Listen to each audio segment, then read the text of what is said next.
Welcome back to the library, dear wanderers. Today we're going to head back to Library Wing 1, back to King Shash's shelf, where we'll pick up the first book we see. This comes with a weird disc, and it appears to have a dual part side-by-side partway through it, at which point we'll be separating into one, then the other, of course. And it was brought to the library by Dodo Devil. Now, without further ado, Disorientation. The following tome is best enjoyed as presented by Penumbral Press, laid across a wide open-faced spread. Should you encounter this work in a narrower format, consider yourself forewarned that it may intrude upon your reading experience. With thanks, the publisher. I stood before the stonework arch, the only break in the towering, mortarless expanse of wall gently curving away from me on either side. Here, on the threshold of the labyrinth, I paused, collected my thoughts, and strode forward.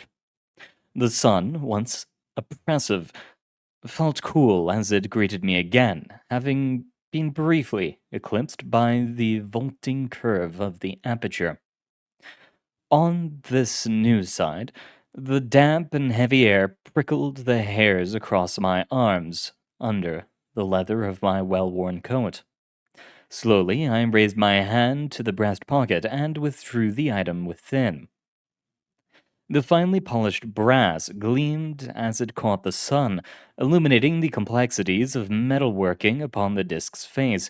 Incised lines gleamed, a testament to the intaglio masterwork I held. Were it not for the regularity of space between the carvings, I mused, it could pass for a metallic stump from a fallen old-growth forest. Yet the rings counted not time but space. Here was my map, which would lead me through the dark and twisting path ahead. I raised it against my brow. The metal was cool against my skin as I held it there. As I lowered it downward. Everything remained the same. I looked down the branching path before me. The gently curving stonework offered no insight or hidden clue to aid my advance.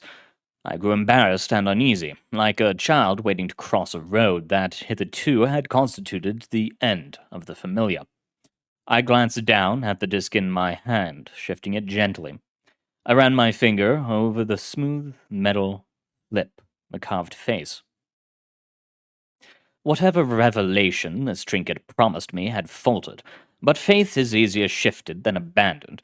If not magic, luck would aid me instead. A chance, heads, tails, left, right, flip. That settled, I slunk along the curving edifice, uncertain of my path. After only a few steps, I found the stone wall opening to my side and continued forward, curving ahead. I let my hand, resting on the wall, guide me around its curve, yet in my head an unwavering thought nagged at me.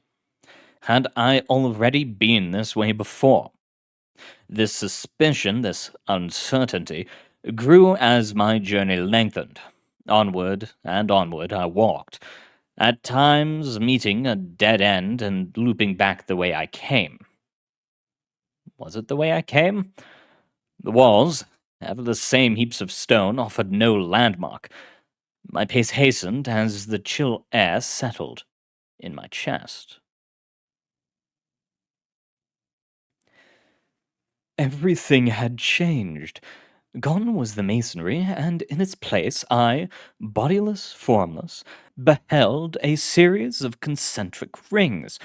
The work of artifice before me existed without scale. I could make out minute details and its grandiose complexity. The narrow pathways spiraled, branched, and curved serpentine through it, leading to unwanted ends, and lastly, the center, the meaning of it all. The void of self intrigued me.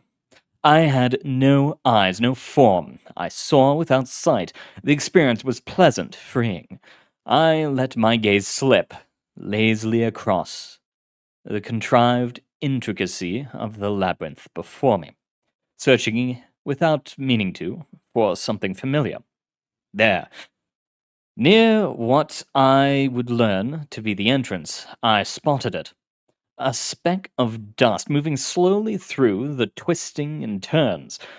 Its progress was slow, falteringly. Its start-stop pace betrayed a lack of confidence, yet this oddity captivated my attention. I would watch the moving thing trace its futile and meandering path endlessly. Each recourse to systems of thinking and determination were abandoned as new attempts at navigation arose.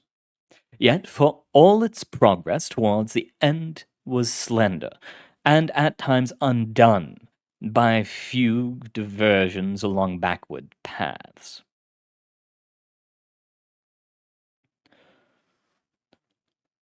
The wall's continuous, unchanging forms melded in my mind. I was missing something. I could only see broken fragments of a whole. I ran through the twists and turns, driven by exhilaration and fear, disrupted into pauses by rationality and uncertainty. I had lost sense of time, of distance, of meaning beyond forward and back, shifting, left and right. Disorientation encompasses me. I act without knowing the way. I stop myself, distraught, my breath ragged and chest heaving. I reflect for a moment, knowing only that I am here, and that I feel it. I am not truly alone.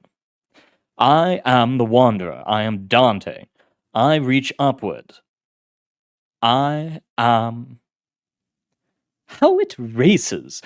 Each wrong turn infuriates, each wasted moment dragging on through an unending expanse of time.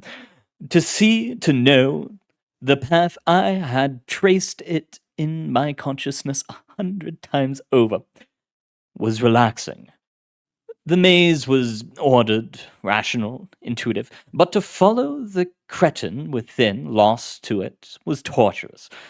If I could only grasp the wayward soul and show the way. Frustration overwhelms me. I recognize the way, but cannot act. I will away the sight.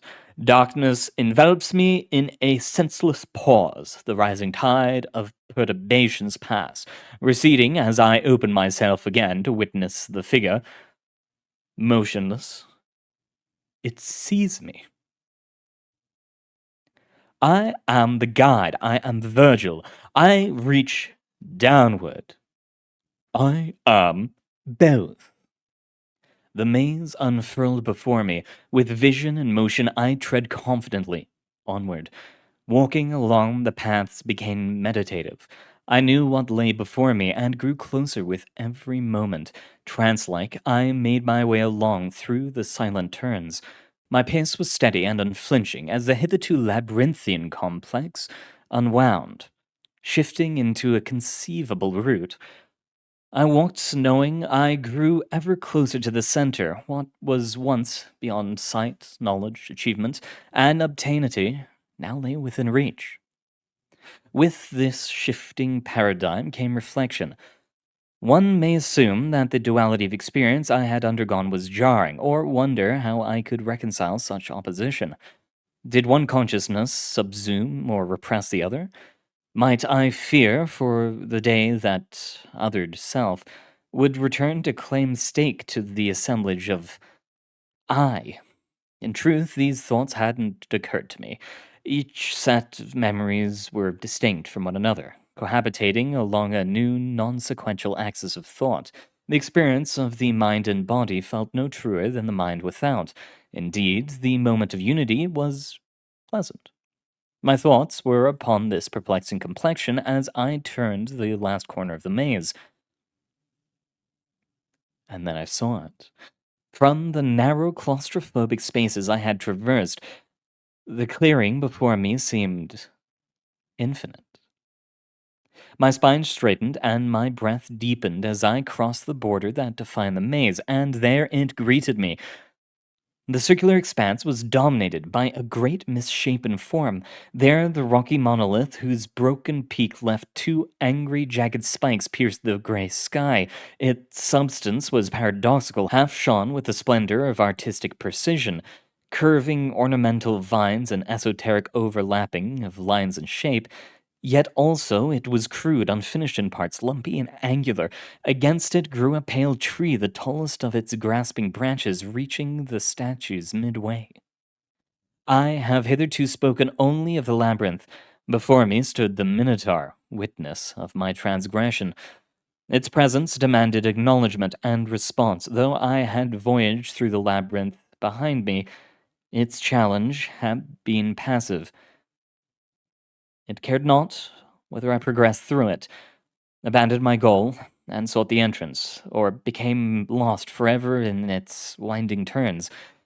In contrast, I could tell by its heaving dominance and extruding sense of self that the obstacle before me would confront me directly. It did not want me to progress.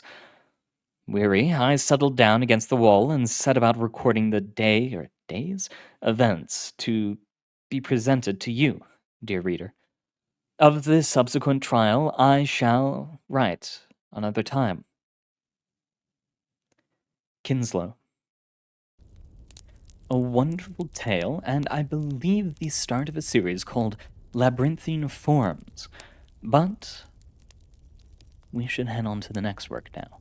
We move on and pick up the next work. The user is forgotten to time who contributed it. But it appears to be about wealth and trade and the miseries of such things.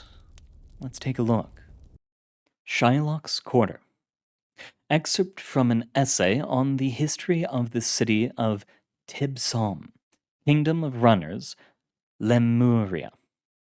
The market city of Tibsom was considered the greatest wonder of the Kingdom of Runners. It was comparable to the Colossi in the Kingdom of Clay in size, the great keep of the Kingdom of War in beauty, and it held more people than the capitals of the kingdoms of fire, grain, and wealth combined. The Kingdom of Runners was where all the great athletes and couriers of the Eight Kingdoms originated, and was also considered the capital of commerce. In fact, it was illegal to perform any monetary transaction outside of the city of Tibsom, anywhere in the Eight Kingdoms. As such, every individual, from the High Queens of War to the most crippled peasant, had to travel to Tibsom by foot, river, or steed. Needless to say, the Kingdom of Fire's invention of high-speed track trolleys made Tibsom even more prosperous. It was said that because of this city alone, the riches of the Kingdom of Runners' coffers rivaled all the precious minerals in the Kingdom of Wealth.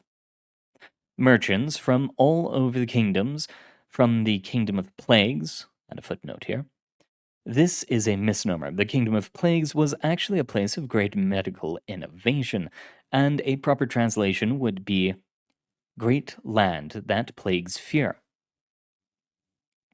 To the lowly kingdom of grain gathered at Tibsom, most usually spared only a single day out of 10 to return home to their families, or else have their families move to Tibsom with them.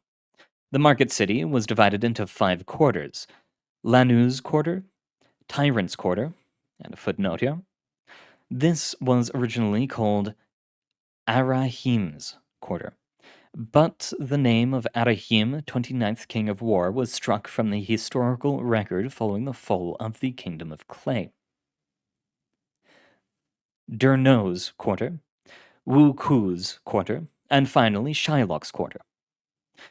Each one of these quarters was more prestigious than the last, and each one acquired a higher status. Admittance to Lanu's Quarter required nothing more than proof of citizenship from any one of the 8 kingdoms, while access to Shylock's Quarter meant you had to do one of 3 things. Firstly, paying a toll amounting to half your total body weight in copper, a quarter in silver, or a third in gold. The second option was to earn an invitation from Shylock himself. This could be done by earning position of prestige or having a shop in one of the lower tiers of Tibsum that grew to a large enough size. Finally, if you were one of the kings or queens, you were automatically granted attendance to Shylock's quarter. Shylock's quarter was the smallest of the quarters, with only several hundred merchants and shops instead of several thousand, but these shops were the most magnificent in the entire market city. It was rumored that Shylock was not a member of any of the 8 kingdoms, and instead came from a fabled ninth kingdom known as the Kingdom of Lands. And a footnote here.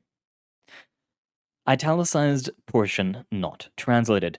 The Lemurian word for lands is Toferun, implying that the Kingdom of Lands is actually called land in another language, separate from Lemuria, and therefore separate from the world. From this ninth kingdom, he offered goods far more exotic than those offered in the other 4 quarter. Shylock owned the majority of shops, which specialized in advanced technology, weapons, and an elixir called Shylock Serum, said to grant eternal life. This elixir, it is now known, was nothing more than fermented honey mixed with medicine from the Kingdom of Plagues. The most famous shops included the various dark galleries, including the Gallery of Weaponry and the Gallery of Jewels, the Glass Beetle. The only place in the entirety of the 8 kingdoms that was allowed to serve alcoholic beverages, Sior, and a footnote here, translated, this roughly means phallic objects. The largest brothel in the Kingdom of Runners, and the nameless shop to which only kings and queens are allowed admittance. Any discussion of Shylock's quarter must mention the spire, a towering structure at the very center of Tibsum.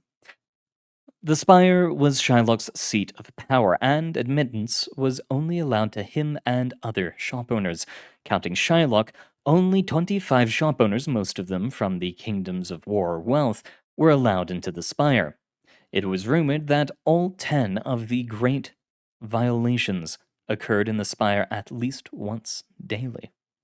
That meant at least one murder, one lustful episode, one blasphemy against the great Lemur, and several other atrocities were committed every day. Most of them were supposedly committed by the merchant king himself, Shylock. This could never be proven, as Shylock made sure that the secrets of the spire were heavily guarded. The merchant king once stated that all of the 8 kingdoms were fairly represented in his quarter, just as they were in the others. However, this was not the case. The kingdoms of war, wealth, plagues, and fire were the most well represented, while the kingdoms of mystery and runners were limited to only 3 shops each, and the kingdoms of clay and grain were entirely absent, despite the latter being the agricultural hub for most of the 8 kingdoms. This all changed when a man named Adjink Oidfor attempted to gain admittance to the quarter. Adjink was a very frail and thin man, weighing only 60 Taurus, and a footnote here, approximately 110 pounds or 50 kilograms. He had inherited half of that weight in copper, easily enough for admittance to Shylock's quarter. However, he was a peasant from the Kingdom of Grain, and the merchant king did not want to let him into his quarter, believing he would spread disease. At one point he stated that Adjink's filth-covered hands will sully the goods, the businesses, and the people in my quarter, and I will not allow it. The merchant king insisted that the copper was simply recolored bronze, or the product of alchemy, which was punishable by death at the time. These claims were unfounded, and he had no choice but to grant Adjink admittance to his quarter.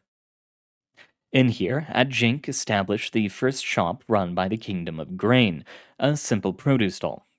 As a shop owner, Shylock had no choice but to allow him not only admittance into the quarter for the rest of his days, but also into the spire. Naturally, this caused a great deal of unrest amongst the quarter, and attempts were made on Adjink's life daily. from a member of the Kingdom of Fire attempting to burn his soul and all his produce, to a Hatanator, roughly High Doctor or Great Doctor, giving him pain medicine laced with Madagascan rot. Eventually, the cruelest method turned out to be the best. Adjunct's life was cut short by a shot fired by a member of the Kingdom of Wars, mad with rot. About 11 years had passed since his entrance into Shylock's quarter, and Adjunct had become a symbol of success among the kingdoms of clay and grain. The belief was that if Adji could do it, so can we. And several peasants from the kingdoms of clay and grain attempted to enter Shylock's quarter in the following years. His death was meant to send a message for them to stop trying, but instead sparked an odd form or revolt. Instead of tearing down the walls, they found the best negotiators and merchants among them, pooled their resources, and soon had at least 20 merchants from the Kingdom of Clay working in the quarter, and at least 32 from the Kingdom of Grain. The Merchant King, quite naturally, was furious. He called the members of the Kingdom of Clay filth eaters and food for filthy fossas, and said things about the Kingdom of Grain that I dare not repeat here. Naturally, this outraged at least 3 of the 8 kingdoms. Both the kingdoms of Clay and Grain condemned the quarter, and the Kingdom of Runners threatened to banish Shylock if he attempted to sully the name of their kingdom any more. However, 3 of the 8 kingdoms were not enough to officially arrest the merchant. The kingdoms of War and Fire eventually joined the 3 listed before. The Kingdom of War discovered that Shylock was stealing secrets from their weapons development centers to arm his own private militia, and the highly religious Kingdom of Fire finally had confirmation that Shylock was blaspheming the great Lemur, calling him fossa food and a dirty monkey. A large-scale attack against Shylock's quarter was launched. To this day, it is unclear what transpired, but when the smoke cleared, the entire quarter was destroyed. Over 200 Lemurians were dead, and Shylock was nowhere to be found. A law was enacted that year by the Kingdom of Runners, abolishing the tiered market system that Tibsum used. Now, the higher tiers of the market were to integrate with the lower ones, and the top tier that Shylock's quarter had occupied was to be left vacant. In its place, at the center of the market city, a square was erected, known as the Merchant King's Square. Where the spire once stood was a shrine to the great Lemur, and where Adjunct's produce stand was, now stands a marker dedicated to him, a reminder of the atrocious acts committed in Shylock's quarter. A wonderful tale of capitalism, classism, and all such things. Remember, if you're going to have classes, you've got to make sure that you can just cut people off and say no for whatever reason you want. It's simple. That's the story this was trying to tell us. I'm just kidding. Thank you very much for coming, everyone. It has been an honor reading for you all. Good luck out there. Hope to see you next time, and make sure to grab yourself something to eat. I don't want any of you going hungry, at least if you can help it.